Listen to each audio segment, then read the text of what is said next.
Hey guys, Johnny Quirk back once again here to support your entrepreneurial journey. Okay, cool. So today I'm delighted to say that we have Laura Dew here, marketing and PR expert from the Wonder Co. Laura, great to have you here. Thank you. It's lovely to be here. How are you doing? I am very, very good, thanks. And again, I really appreciate you joining us today because this is a first for us on the Go Solo show. And that is because you're our first Southern Hemisphere guest. So welcome. You're, Oh, you're down in Perth, Australia. That's right. I am. That's why it's all dark and shadowy. It's almost 7 p.m. Wow, honestly, I like this. The 8 hour time difference works for me actually on that side of Australia. I like it, which is great. So I think this today's going to be a really great chat because actually, like obviously we have numerous kind of like solo entrepreneurs on this show, solopreneurs, small business owners. And I think for a lot of people, it's so important that they get their marketing right from day one. They get their kind of social media strategy. They can kind of start thinking at least about PR and limited budget. So without obviously me giving away too much about what you obviously do in your business, I think obviously there's going to be so many tips that any solopreneurs out there could use obviously from day one. So in your own words, Laura, to start off the show, could you describe your business and what it is that it does?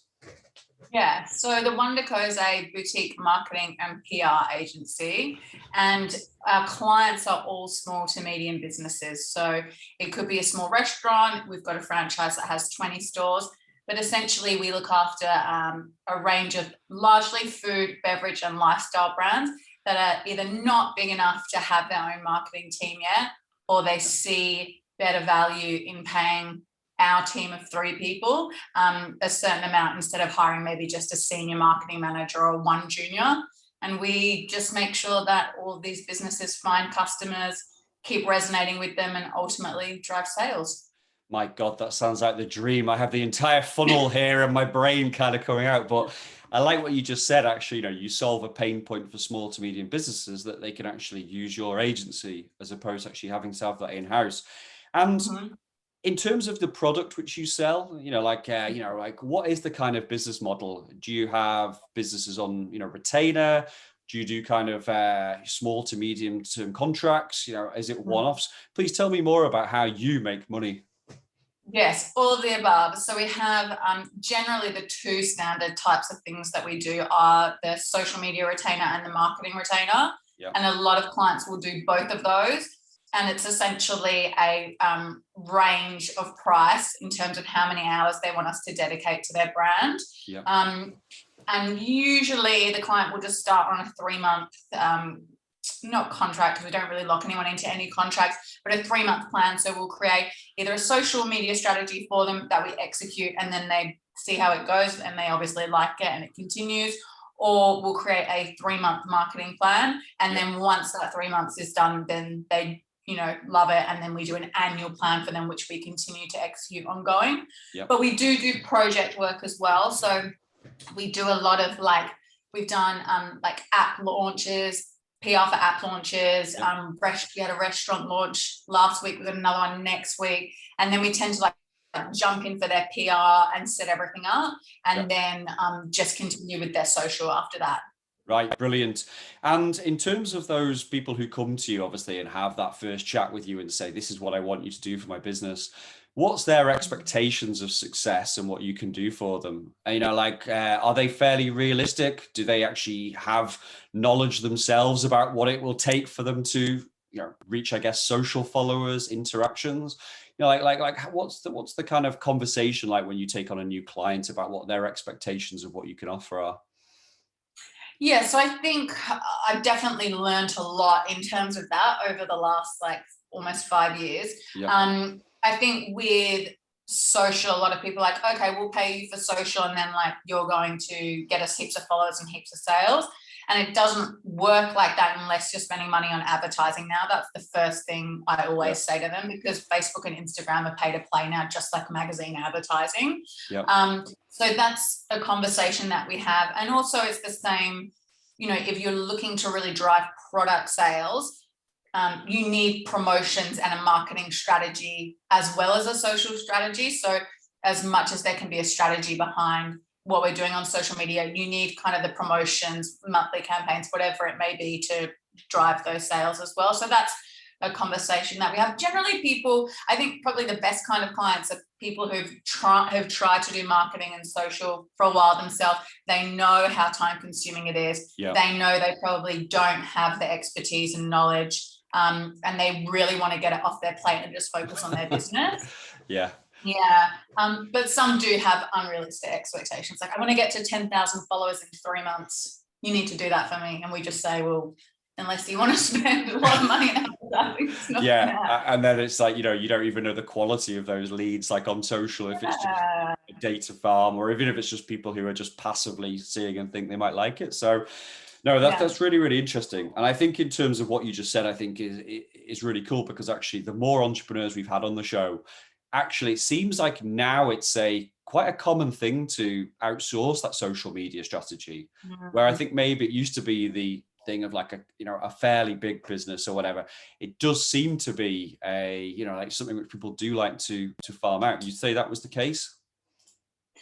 Yeah, I think so. And I think sometimes they might want to manage the social in-house, but they'll outsource the strategy, but then execute the strategy themselves. Sometimes we have that too. It just really depends on the business and where they're at with, like, in terms of like human resourcing and stuff too.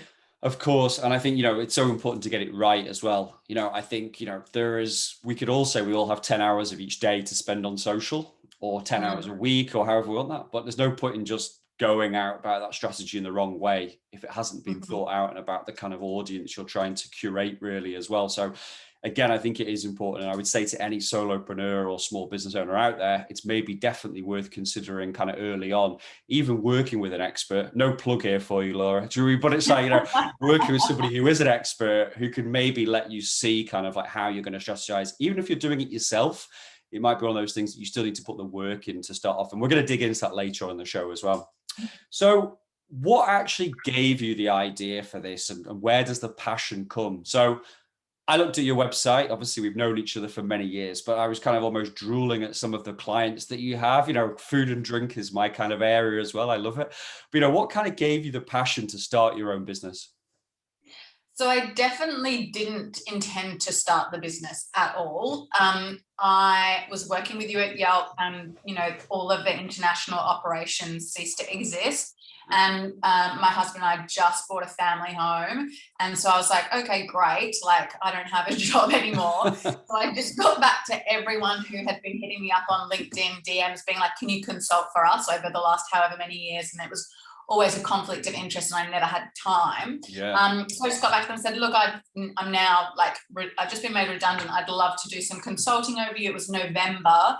I'd love to do some consulting. All the jobs in Australia come out in February after everyone's come back and resigned after the Christmas and summer break. So I was like, I'm going to get a job in February, but I'm happy to consult and just keep that line of communication open about my availability for a few months. And then February came and I had full-time work. So I was like, oh, okay. I want to have kids soon. I've heard working for yourself provides a lot of flexibility. My husband had always been on at me to start my own business anyway, but I was never I was always just a bit scared to do that, I guess. It was never really part of my fabric. And so, I just was like, okay, I guess I have a full-time job now. So and then when I had my daughter, I hired my first full-timer, and then not long after that, I hired my second full-timer. So now there's 3 of us. And then that's amazing, because obviously it shows the business is thriving and obviously heading in the right direction. You've taken on the support. To mention the word that you talked about, flexibility. Was the reality as good as the theory? Tell me about that flexibility. Did it increase flexibility for you? I don't know. It's I think after the first year or two, you understand, okay, I'm going to work a lot this month and earn a lot of money and have very little personal time. And then the next month or whenever, when you have a lull, I would get quite anxious when I first started out, because I'm like, oh my God, because obviously you're not sort of doing the business development when you're flat out working. Whereas now I've kind of definitely learned to ride the waves a bit. So if we have a really quiet September, I'll be like, okay, great, I'll do all my Christmas shopping, because October to December will be flat out. So I'm much more better at kind of working in with the workflow now. And It's been pretty good. It's been pretty good for flexibility, I think. Definitely I think for having kids, I've been able to have a certain amount of time with my daughter that I might not have had. But I'm still weighing it up, to be honest, because sometimes I feel like, would it be better to have, like, 2 full days at home? Whereas when you own your own business, I feel like I can never take a whole proper day off. Yeah. Like when you have clients. So I will have some mornings and afternoons off with my daughter, and then always work at least half a day to make sure everyone has been gotten back to and stuff. But there definitely is a lot of flexibility. Is it more flexible and enjoyable for a family than if you're working part-time? The jury's still out in that one. Yeah, and that's 5 years later. So, it's a journey you're on here. And in terms of, use the word anxiety as well. And again, I'm not, going to dig into every single word you use, but I mean, I think this is a common thing from a lot of the entrepreneurs, solopreneurs that we chat with on the show. Those first few weeks, months, it seems like it kind of figured itself out. Like you said, you were lucky to kind of follow in the footsteps of what you were doing for your career before that.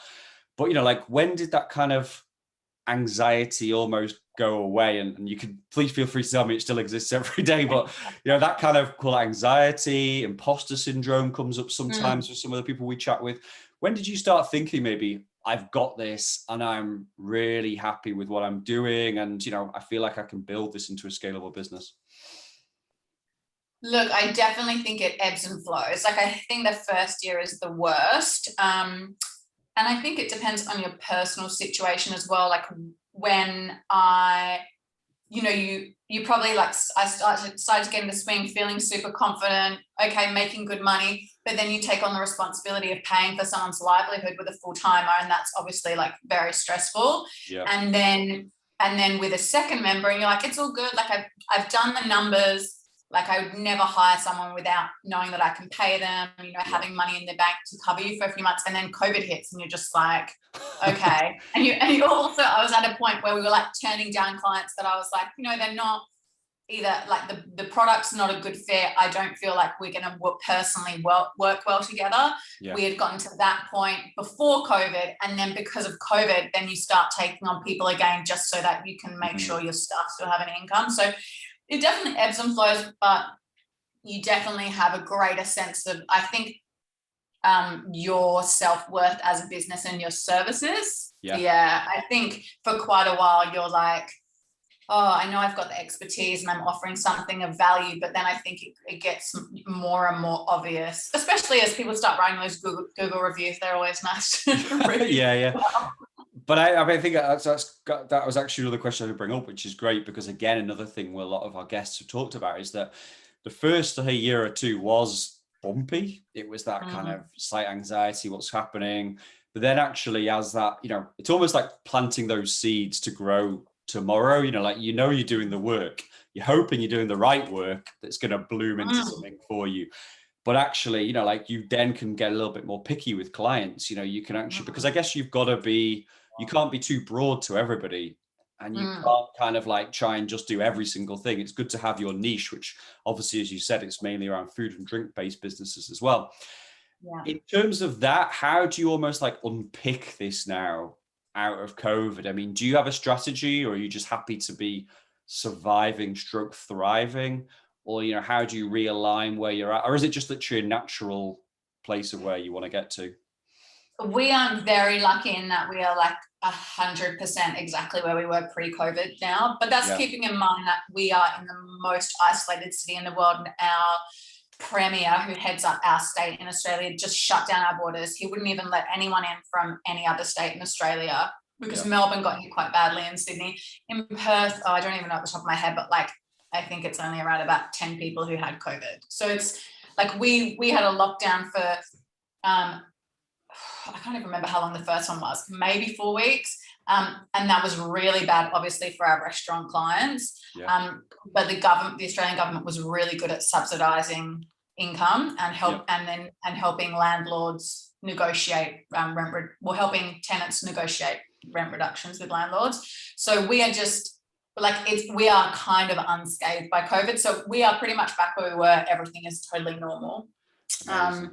So yeah, we are yeah, just, we're back in that spot where we are just sort of picking clients. But I was really, really, really bad at that to begin with. Like, I would just take on anyone because I just kind of thought of it as a marketing challenge. I was like, oh yeah, your business is not doing well. Let's work it out. Let's work out like why. And then I kind of thought like, if your business isn't doing well, like as a marketing expert, I need to make it do well. But there's some businesses like where,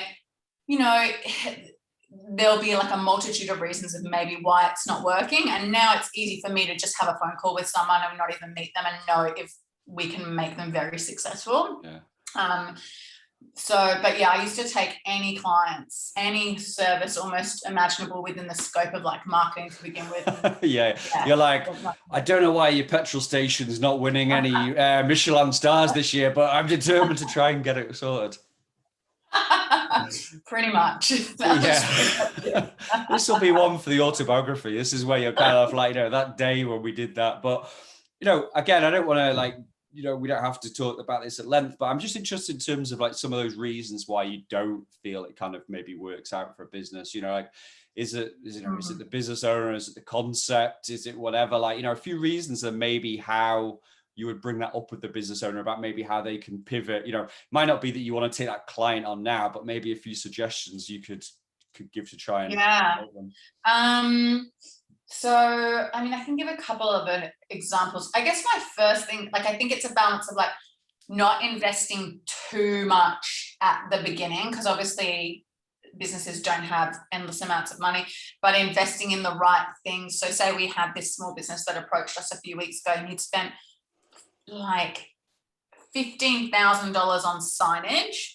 Right. And it wasn't even like anything in particularly spectacular for signage, but like his logo and just the whole brand did not resonate with his audience. Like it was, and then the social and all these other sort of bits and pieces. And he was trying to sort of cut costs down and spend a fraction of the amount of 15,000. It's just, I think, working out really where you should be putting the money to begin with. And it's like, you don't need to like, sure, get like a friend or whoever to do a logo who's a graphic designer, as long as you love it and you think your audience will love it.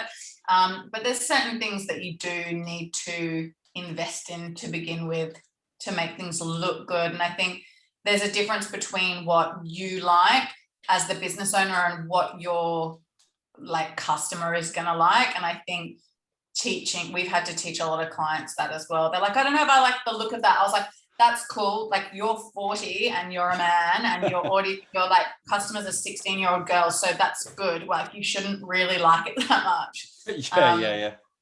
Yeah. So I think in our experience, just like knowing where to invest the right money and the wrong money, which is like, I know it's kind of like who knows how to do that really till you've been through it. And then, just thinking about your customer, not so much you, like the customer's experience. Yeah, that's really interesting. There's some really good points there, I think, as well, starting at the end and actually maybe working backwards is so important.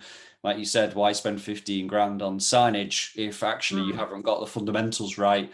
You could have spent $1,500, $2,000 on a bit of more thought, consultancy, whatever, worked out, and then maybe spent less on the signage because you get more mileage in other ways for your business as well. Definitely. Spent like at least 5 or 10 grand on advertising and like, But that's probably why you love it. You get to sit down and go, I hate to break it to you, man, but I hate that part. And I feel bad, like, because you just don't know what to say to the client as well. Like, I mean, we never really tell them, this is kind of like giving away the secret sauce, but like we never tell them, look, I just don't think your business is going to do well. But and you don't want to be telling people that you're like not taking on any more clients because you don't want word to get around that like you're fully booked and you're not taking on any more business. Yeah.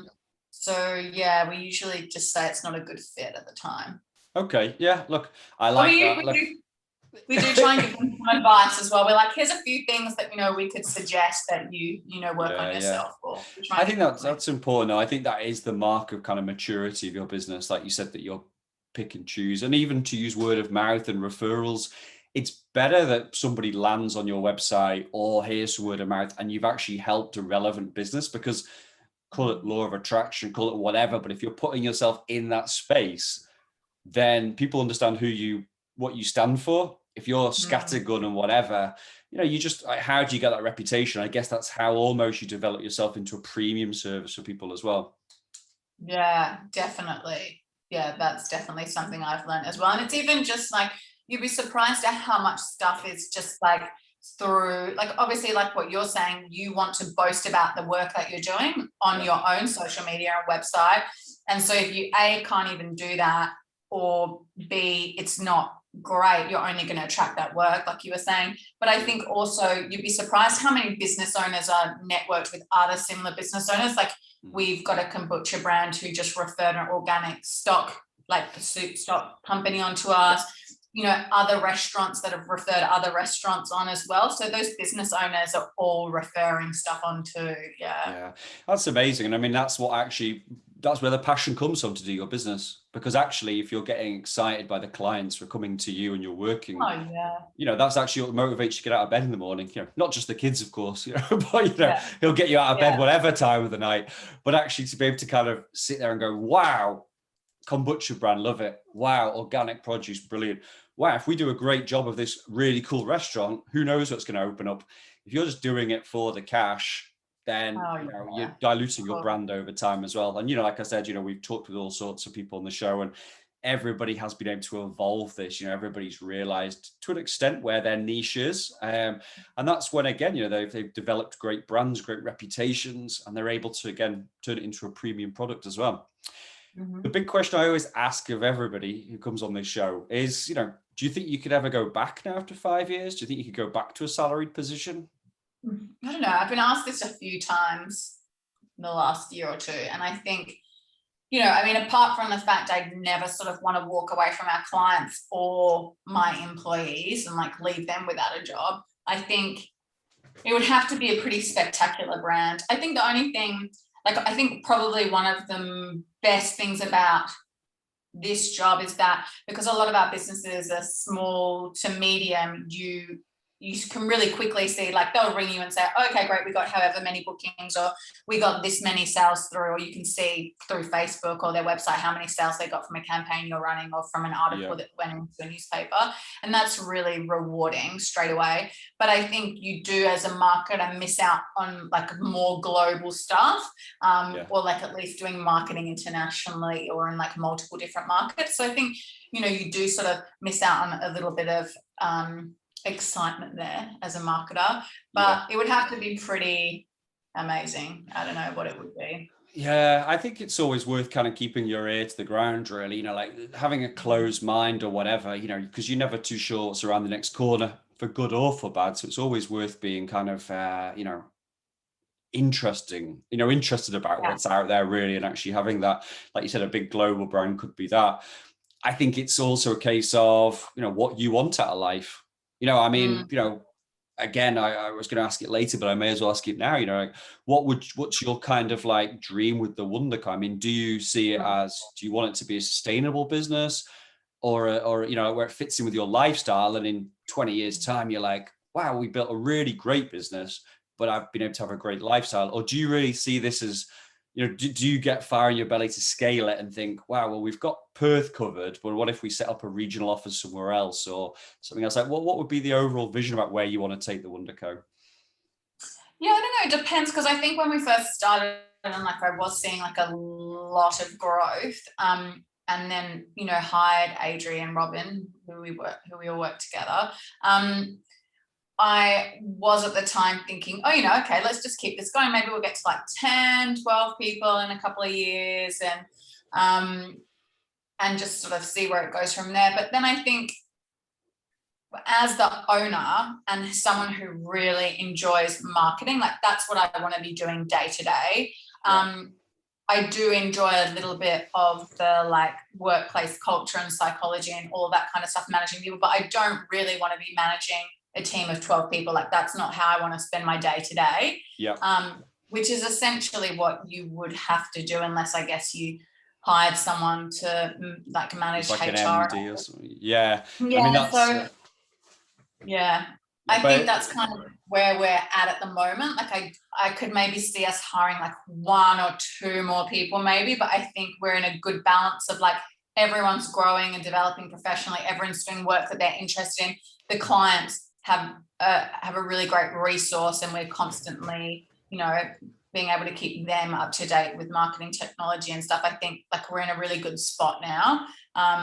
Yeah, I don't know, maybe a couple more, not too much bigger, but I want that lifestyle balance as well. Like I've got my daughter who's 2, and then I've got another baby due in July, so I want to make sure that I, you know, and obviously there for their first, but like also just enjoying them as much as possible in those first few years.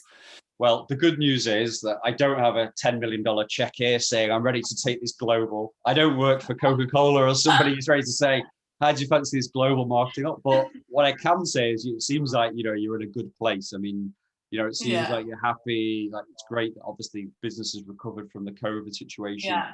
And, you know, you can, like you said, you're at a sustainable pace where maybe if opportunities come available to you, you can turn on the gas, but it's not like you're going at breakneck speed saying, look, I'm a failure if I'm not the next new Elon Musk or something like that, you know. So I think having that sustainable growth, I think is so important, you know, amazing. It's so great to hear.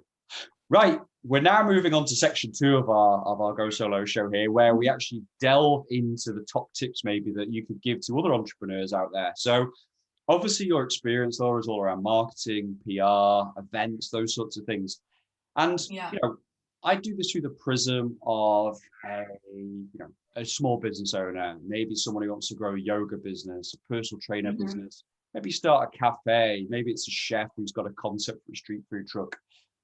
I know that might seem very broad. So you say, Jonny, you give me nothing to work with here. It's like you're being too broad. But if I basically was going to go out there, you know, and get my marketing right from day one, you know, what advice would you say for solopreneurs, entrepreneurs on a small budget that they should really do before launching their business? What would be those top tips you would do for a launch kind of early growth strategy to acquire those first customers?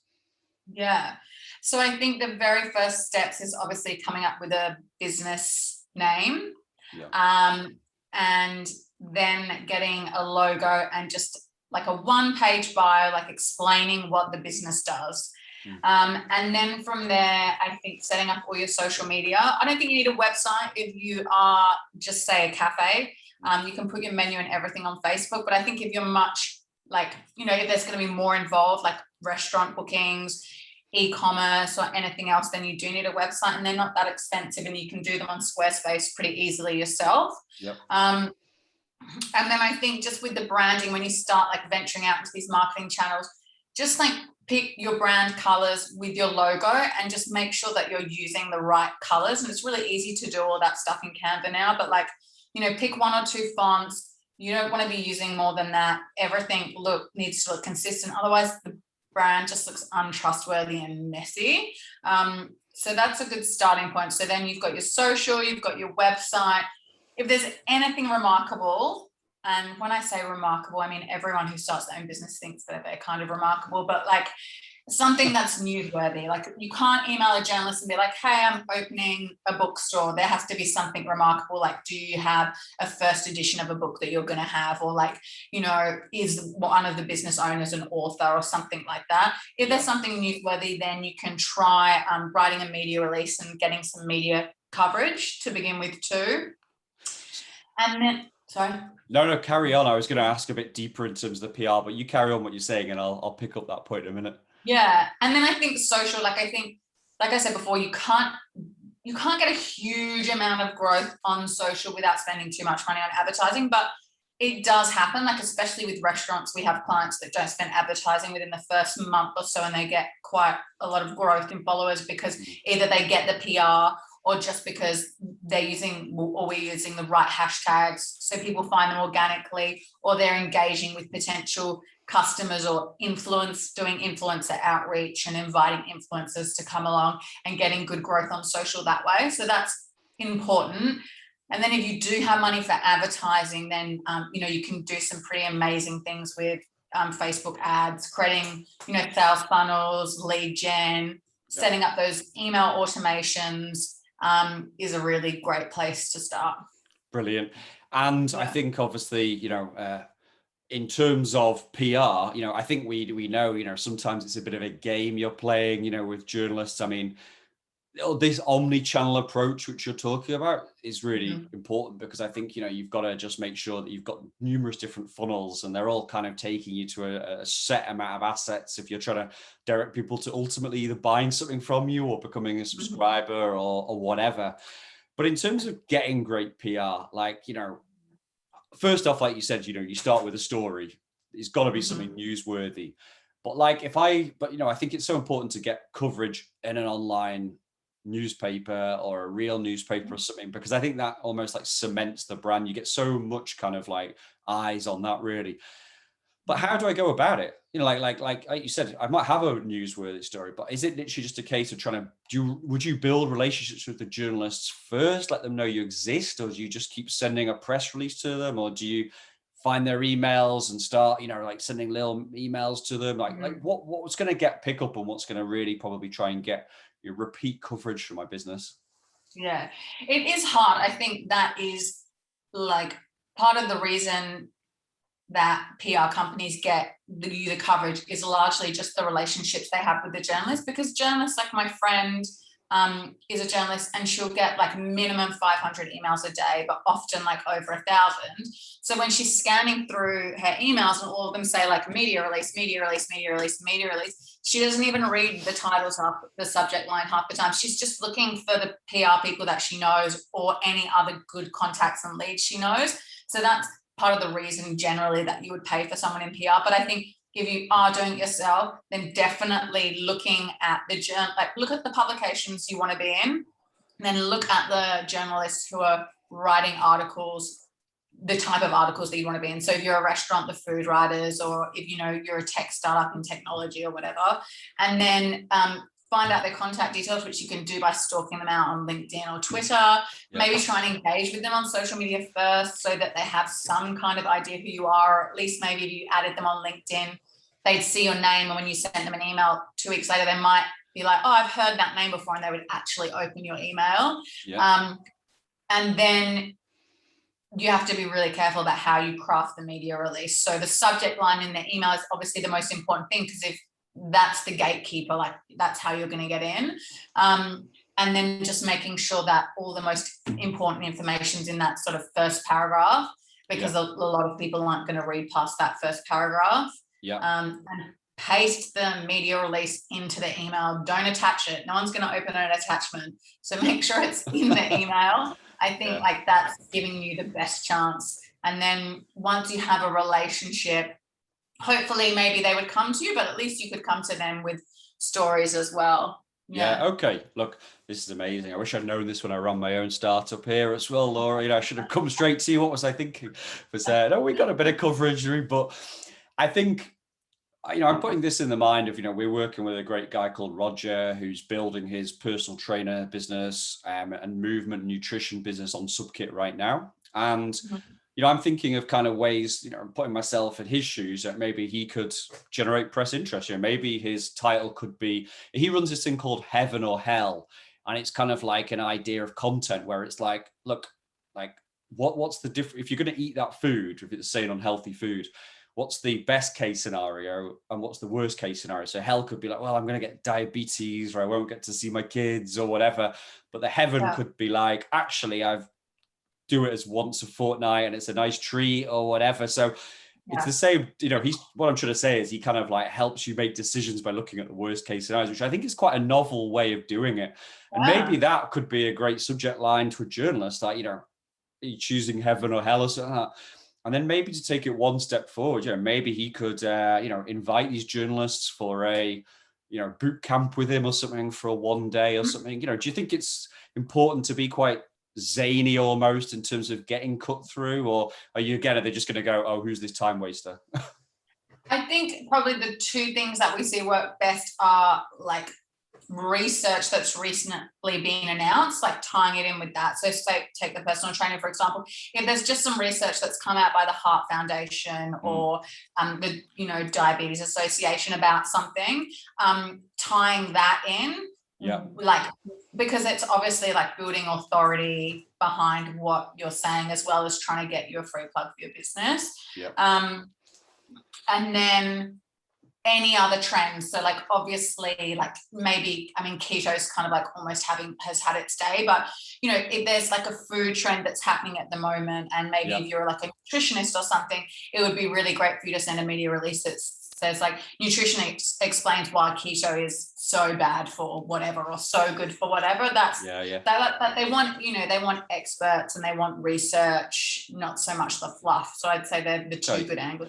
I like that what you're saying as well about trends. Actually, I think that's so important. And like you said, to back it up, there's so many times, you know, we'll read the newspaper at the weekend and it's all peppered with stats or surveys or whatever, and actually that creates the news story, I guess, which obviously they write it off. So again, if you could be directly quoted, who knows it's going to go. And I also just want to get your advice here, because you've mentioned ads quite a big, a few times based in our chat today. And obviously I think we all understand how ads can add extra fuel to what you're doing, but I guess you've got to have source content and base content to do it. You know, you don't want to just splash your cash on loads of ads and direct, almost bots towards your pages, because actually what's the value for it? What would, say I'm a personal trainer, yoga instructor, a chef who's probably got limited hours. What probably would you say would be great kind of almost base content I should be creating that's going to get me the most impact? I know that might be a broad church in terms of example industries, but what kind of would you say would be great sources of content, which I could probably start if I was looking really to start gaining momentum for my business? Yeah, so I think even myself, you try, when I first started the Wonder Co, you're writing these posts and you're like, oh, everyone knows this, because you work through these kind of points so much. Like, this isn't really adding value, but any kind of knowledge that you can share, from your expert point of view is great. So you want to always be sharing something that's of value. You don't want to be we try and say 80-20 rule. So maybe 20% sales messages or promotion, and then 80% content that's of value to the audience. Yep. So with a personal trainer, here's how to warm up, warm down, nutrition, stuff that people want to know, who are interested in working out, and then using hashtags around those things, localized ones, so that people can find you that way. Yep. And then I think it's really good if they could do some kind of, we recently did a campaign for a personal trainer. I think he did first three sessions free. I mean, you only have to really do one, and then, get people's email address, get them, and then start getting them to bring one person for free.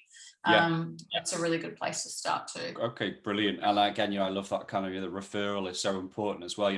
Once you get that, it's like lifetime value. It's like once you get that email, who knows then if if people aren't massively au fait with a lifetime value, it's like if it costs you £10 to acquire that customer, or $10 or whatever, are they going to be worth $100 or $200 or $300 down the line because of the referrals, how many times they may buy from you? So it's a great way to use your money. Even if you might be giving away stuff for free, it's going to obviously generate more customers down the line. So just want to put in that there as well. Exactly. Yeah. See, at least I know the odd bit here, Laura, as well. The odd bit's gone in over the years. In terms of this then, so when you're saying, producing content, are we talking about maybe starting with really strong source content, like a long form blog, top 10, top 10 social media tips by the Wonder Co. Then you would chunk that up into other assets that can be used across other platforms? Or, I guess writing long form takes a lot of time. Would you say then it's more about doing a daily tip on Instagram, say for social results? How would you approach that? Yeah, I think ideally you would start with the longer form. We have a client that's a technology client, and we generally work on a case study for them, or a long form blog, or some kind of bigger piece of content, and then we break it down into another piece of content. So we might turn it into an infographic for the blog as well, and then those would go up as links on your social media, but then they would also maybe become 10 tiles. So each tip would be one post out of the 10. And then you can also turn it into a video. There's free software that you can use that you can put in your blog URL, and then it will put up imagery that it thinks is suitable. Like, it can be a bit cheesy, but you can edit it so it's good. Yeah. And then, you know, turn it into maybe an Instagram reel or something as well. So the idea is, yeah, you would start with the biggest piece and then get as much longevity out of it as possible. Does everyone do it that way? Not really. I'd say more so like our clients, if they're not that big, then they focus more on the social content. I guess that's it, you know. I guess it's like, yeah, you said, like, it depends, I guess, on time, resources. You know, like, we know that, say, long form is going to be great for Google for SEO, but it could be a good 12, 18, 24 months before the real power of that kind of kicks in. Great if you've got the time to build it, but if you're actually more just like, we're doing amazing burritos this weekend, or, you know, like, top 10 reasons why burritos are amazing or whatever, it's more about drawing people to a decision point pretty quickly, really. Yeah, and I think for us, maybe more like the B2B clients, we focus a lot more on the blogs, but consumer, we tend to like put a lot more time and effort into the social, even though the blogs are really important as well. Yeah. Very good. And, you know, again, I'll ask this question, you know, probably maybe it's evolved because you've used the word referral so much, but, you know, are you now actively going out yourself on a sales function and trying to find new leads for your business? Or does that pretty much take care of itself from the content that you're putting out there and the reputation that you've got? Yeah, at the moment it's fine. So we're just like, you know, we don't need any extra work than what is already coming in organically. Yep. And in the past, we have done some Facebook lead gen ads when we've needed some clients.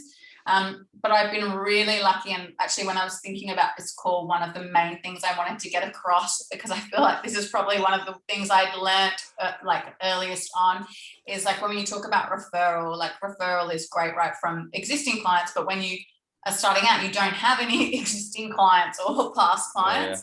So I have one girlfriend who has a business very similar to mine, but she started before me. So she was amazing at like giving me clients that she basically just didn't have the time for. And then we have like past, you know, we've had different lulls and peaks of work. And so we've been sending work each other's way. But what she's also got, which now we've got as well, is as well as maybe finding someone who has the same business as you and doing that referral that I spoke to, is finding another business that services your customers and is around about the same period of that customer journey. So for us, we don't really do any website development. We do like very basic landing pages and stuff for clients, but for e-commerce and stuff, we have a client that we refer to, and then he refers clients. So he's built the website for this client, and then he's like, okay, now you're like launching, you need to go get PR and marketing, go see Laura. And same with SEO as well. So we don't do any SEO in-house, but we've got a client. I mean, we've got a like company that's a friend that we refer stuff onto and vice versa. And I think that is huge, because then you're not like out in the market. You're just taking like, and that person's already kind of qualified this client as if they're good, or, you know, they wouldn't refer them if they're a nightmare as well. I really like that, actually, you know, that partnerships element, almost like, obviously it's quite a loose partnership, but you said they're at the right stage, the right kind of client. It's a trusted thing. You can move people on, and you can break up the win, I guess, between 3 or 4 of you and say, right, this person's, plus, you know that you're not having to do anything too shoddy if you're all of your expertise and you all trust each other. So that is definitely going down as one of our tips as well, to kind of like work as partnerships. And for everybody listening out there and watching on YouTube, you know, we do turn this into a blog as well. So, you know, like obviously Laura's top tips from today will also be on our blog in the coming weeks as well. Right, we're moving into our Go Solo rapid fire round here. Famous already. I think this is episode 15, 16 here now, Laura, which is great. So in life, who are your favorite entrepreneurs and why? Oh, wow. Do you know what? I don't even really, like, kind of like I said before, I don't really, like, I'm not one of those people who was like, you know, hustle till I die or whatever. Like, I was never following, like, I never wanted to set up my own business. It was totally accidental. So I don't know if I have like entrepreneurs that like I follow and admire. I definitely, you know, like, without just being a total cliche, obviously Seth Godin is like the marketing god, but also huge in terms of like being an entrepreneur, and he's got incredible course on Freelancer, called Freelancer on Udemy, I think is like the main place to get it, which I would also recommend doing as soon as you start out. Yeah. Because I did it at like a year in, and half of it I was like, damn, I made all of these mistakes. Like I wish I'd listened to this a year ago. Yeah. So yeah, I definitely, I subscribe to his emails and listen to lots of different podcasts that he's on. I pay for subscriptions for like, not so much aspiring for entrepreneurs, but there's like subscription emails that I pay for social media and other things where they basically digest. So like their job is digesting, okay, here's all the algorithm changes. This is what's happening this week. Like this is the new element of Instagram, whatever. This is how you can like, it will perform well for your clients if you do this. So like I pay a small fee for that an entrepreneur sends through to me. Yeah. And then I love listening to heaps of different podcasts, marketing, social media, like, anything that you're interested in. I find that's really good on top of like reading other trade publications. What are some of your favorite podcasts? What would be useful to somebody out there who's wanted to use them for their own marketing? Yeah. So there's one called Socialette. Okay. I think I'm saying that right. That Adri from our team got me onto, and it's really like snappy social tips once a week. And she's focusing a lot of her business around creating like classes online, but a lot of it is on social media as well. So she's been a really good one to listen to.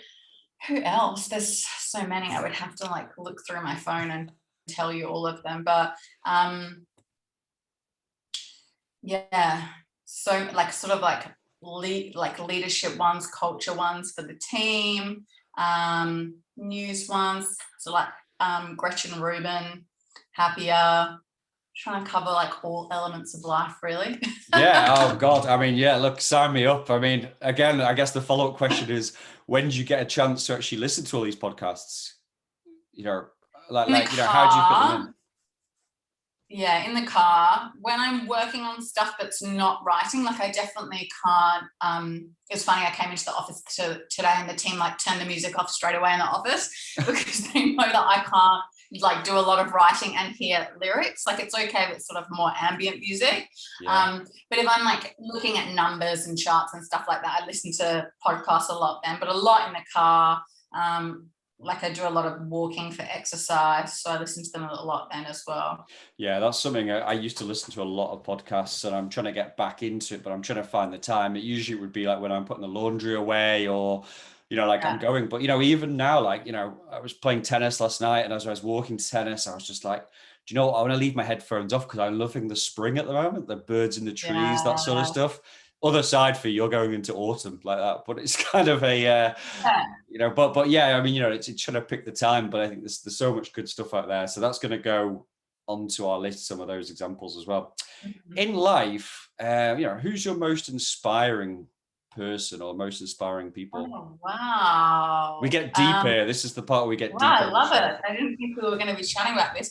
I think there's like lots of different people in my life that are inspiring and also like make me very happy, and they're probably like they are the same people. So I think I'm gonna start tearing up now just talking about this, but I think like my mum is just like very selfless and like nothing really phases her. Like she's a bit of a workhorse, but like so endlessly loving.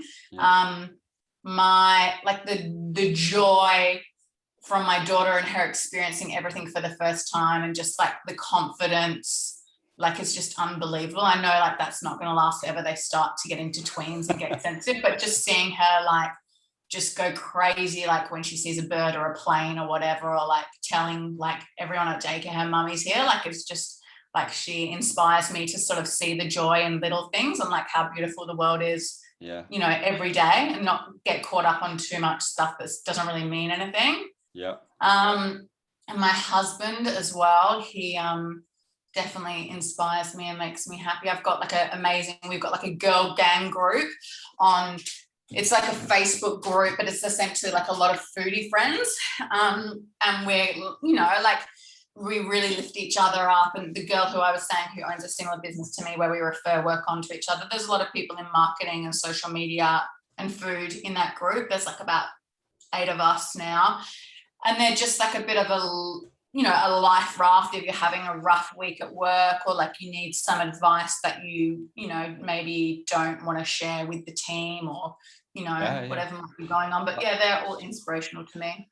No, this is great. Look, there's no trick questions here. I think people feel like they have to come on and pretend they're Elon Musk or something and be like, yes, I had lunch with this person or whatever. I think this is real. Yeah. Real people on this show, real people who are living the experience, running their business. So all super inspiring, and it keeps you going. That's the most important thing, isn't it? Keeps you motivated day in, day out as well. If you could do something, you don't seem to be someone who you'd look back too much on stuff in life, but like if you could do something differently to run your business that you maybe made a mistake first time around, what would that mistake maybe be that you potentially would do slightly different this time? This is more for only service related businesses, but I know like our biggest issue, which I knew anyway, but about a year ago I went to see like a business advisor, and he like puts all your figures into a chart that he's like curated, and then looks at percentages of, for your business and industry and like age of business, all that stuff, where it should be.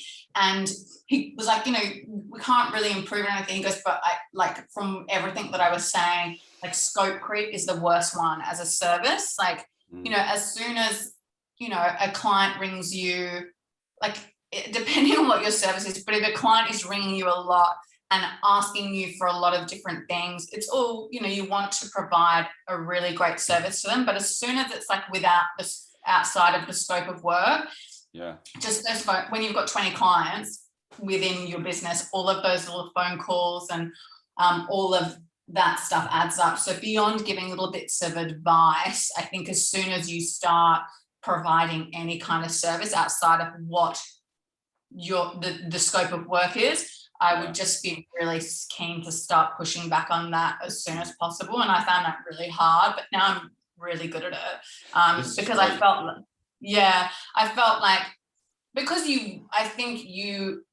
I as a person want to help, and you want the business to be really successful. So you try and do as much as possible. What ends up happening is you're not focused on the work that was the priority for them. You start working on something else. And so you end up basically just working through the night to try and get the actual work done, even though you build everything correctly. Yeah. And you don't want to get resentful with clients. And I think it just there's a bit of miscommunication about what is and isn't being done. So that's a good one. I get that. I mean, I think it's a good intelligence that you grow, and confidence in terms of pushing back. Like you said, I used to mentor a business here in Manchester, UK, and they were pretty much working for one client that was completely holding back the growth of their business. And he was calling them up at weird times of night and doing this, and was like, look, do you want to lose this account or whatever? But actually being able to give them the confidence to say, look, it's not all about this client. They pushed back a lot more, got a better deal with him. He realized he didn't want to lose them as helping his business grow. And that actually inversely freed up time for them to take on new clients, which meant that they could push that person more to the side. So I can understand the importance. You want to go the extra mile. We're always taught that in business, but there has to be boundaries in terms of, like you said, what the remit is, and whether you're doing too much for that client or whether it frees up time for working with other people. I always ask this question as well. If time was of no significance, but you could only do one thing every day to grow your business, what do you think would be the most valuable thing that you could be doing to grow your business each day? I would think for my particular business, like I definitely don't think you can undervalue like personal branding and your personal network. So I was really lucky after working at Yelp to have like a big network of lots of different small businesses who needed marketing help, obviously. But even like I find now we'll do a post on the Wonderco social about some kind of service, and then someone will say to me like the next week or two, oh, I didn't realize that you did that, or my friend really needs it. And I think you'll be surprised at how much stuff comes within your personal network. So I think I don't really go to any networking events or anything like that, but I think they don't hurt when you're first sort of starting out to get to like a lot more events and start spreading the word that way. Yeah, I think you're completely right. I mean, network is so important. I think we're both lucky that we've had jobs globally where actually we've built up a fairly extensive network. I would hope that, if I was stuck in Perth, Laura, you'd be like, hey, let's meet up for a coffee, or, sort of that, that would be great anyway. But, I think you're having that network where you can tap in, and actually feel comfortable as well. If someone comes to me for a favor, or I reach out to somebody, you'll always take the time. And, if someone's got a special sub skill or subset of skills, it really helps, I think, to do that. So I think networking is so important as well to build up. And I think as well, just I got my own personal flavor on there. I think, networking events can be great, but don't kill yourself from doing too many. They've got to be very relevant to you. You don't want to be going to a general one where someone's trying to sell something to you constantly and you're like, this is wasting both our time. So, pick and choose the ones you go to and make sure you work out what you want to get out of it as well. Yeah. What's your approach to work-life balance, or do you just go, what the hell's that all about? Like, is it like what do you do to kind of chill out and keep it all together? Yeah, I think before I had my daughter, I would just work all of the time because I always enjoyed working and it wasn't really a chore to me. But I always made time to work out and look after myself as well. So I would, get up in the morning, do some work out, go to work, or do some work and then work out. Always make sure I was exercising and eating well. But then always work pretty long hours because I felt like I just had such a thirst to learn, which I still have, but I guess sort of more in my earlier 20s, I could see how much I had to learn to get to where I wanted to be as well. Whereas now, obviously, having a family, you want to spend more time with your family. But I think, you can spend a little bit less time learning now because, you've got to a certain level where you've accumulated a lot of the knowledge that you need to do your job. And it's just more staying abreast of the stuff that's changing ongoing. Yeah. So, yeah, I don't know. I think just doing some things that make you happy, whatever that may be. Okay, I like that. And in terms of, any setbacks you'd have, they could be daily, weekly, monthly. How do you stop yourself from going into meltdown? I guess you've evolved this over time, but do you have any kind of emergency thing you could do that just chill out or see things from a different perspective? How do you respond to setbacks being a business owner? Yeah, I mean, obviously, I complain to my husband when I have setbacks mostly. I talk to the team, but you don't, sometimes you don't want them privy to something that's a major setback. Yeah. So definitely my husband listens to a lot of it and he's pretty good at putting stuff in perspective. I think the worst part about working as a solo entrepreneur or even now, with, two other people in my team is that you're giving a lot of praise to the people on your team and clients are giving good feedback ongoing. But there's also, I think, a thing in clients' mind where they don't want to give you too much praise because they don't want you to lift your prices as well. So you can see that their sales are doing well. You do monthly reporting. You can see that their return on investment is fantastic, which is enough for you. But there's not a heap of positive feedback coming my way and words of affirmation are my love language. So I like them a lot. Yeah. But yeah, I have actually just started a little board, a pin board at work where I have letters from clients and also from the team just saying thanks for being an awesome boss and thanks for your amazing work. And that's good to look to on those days. Oh, that's great. I was kind of envisioning a dartboard maybe where you had your worst clients and it was just right, this is how I chill out after a hard day. But that kind of works for me as well. I think, I'm kind of picturing a Don Draper style room and they're going, I spent all weekend doing this. And they're just hey, that's okay. Can we do something differently? And you're so I can understand, but I guess experience, that's what it takes, isn't it, to be able to kind of roll with these things as well. Plus, like having, like you said, network, family, your husband being able to support you as well, and just be kind of like a way for you to vent off as well. For those people out there thinking of taking the plunge and going solo, what advice would you give to them? Could be any industry, but if they wanted to literally bite the bullet and say, I'm going to do this and do my own business, what advice would you give them? So I would say probably just plan as much as you can beforehand.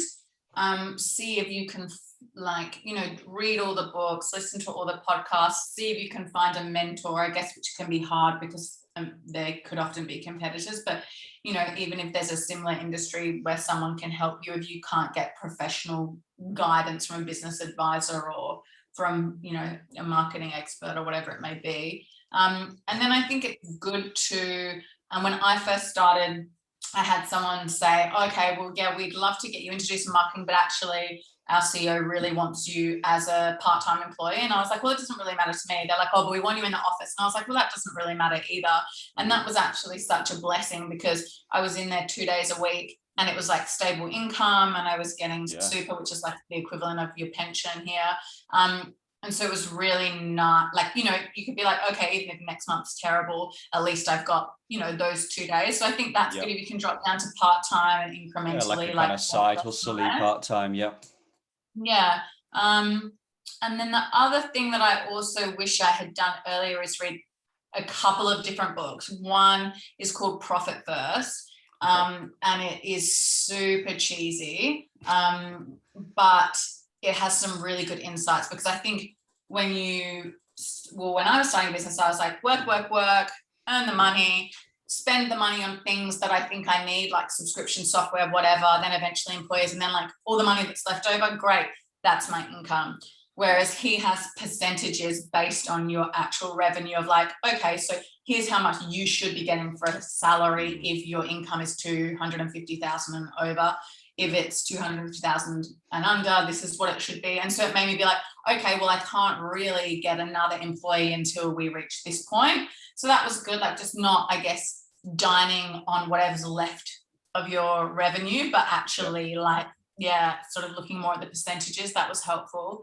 And then another book that I think is quite good as well, it's very old and very dry, is The E-Myth. I don't know if anyone else has brought that up. I don't think they have actually both these books because we're building a library here of entrepreneur books, which is great. We'll be putting on the blogs, a big long list, but actually both of those aren't on yet. So tell me about The E-Myth. So it's just really talking about, when you are starting it's like the entrepreneurial myth essentially. So it talks, all the beginning is about like, I guess like a lot of these books are always American. So it's talking about the American dream and, like, isn't the American dream always to go and start your own business? And why wouldn't it be successful? Like, you've got this great idea. Of course, people want to buy it or whatever it may be. But obviously, so many businesses don't succeed. Like, even if they're killing it in the first 5 years, they might do terribly after the first 5 years. So it's just talking to you like all about the things, kind of like the mistakes that you shouldn't be making. Yeah, that's great. I mean, look, you're right. I mean, like, we have to be fairly honest. This is what we do here on the Go Solo Show, is we talk about that honesty that, it might work out, it might not, but it's like putting it into perspective. Until you actually go out there and do it, then you'll never know. But actually what you're saying, I think, from reading a lot, this is why we always ask these questions and love the books that suggest, is that the more stuff you can learn from other people's pitfalls, you are going to make mistakes running a business, but you hopefully make less by learning from other people than actually just going. It'll save you a lot of lost money essentially, and will enable you to be successful. Yeah, definitely. But it's very dry. I would have it on like 1.5 on speed on your audiobooks on your iPhone, and just I'm gonna have a look at that on Blinkist and see like if I can get the synopsis of it as well on that. Yeah, exactly. Final question is, obviously you're pleased that you bit the bullet and set up your own business. Yeah, I am. Yeah, I think I really am. I feel very happy. I mean, there's obviously days like any job where you feel a bit down and out, but no, I feel very lucky to be helping, like to be doing creative marketing and then also to be helping, other entrepreneurs and small businesses make a livelihood for themselves and, make more than a livelihood for themselves. Yeah. It's my daughter crying in the background. I don't know if you can hear it. That's all right. Look, we want to be as real as possible here. So yeah, it's not an ideal time for this, but I think it's I wouldn't do it. I would just go and find another job. So yeah, I feel very blessed. Yeah. Not that I want to use that word, but yeah. Well, no, I think it's true. Don't worry, I'm not going to edit that out as well. So blessed is what it will be. But look, I think, even from doing this show today is that, again, you're at a stage where you're giving back to the next generation of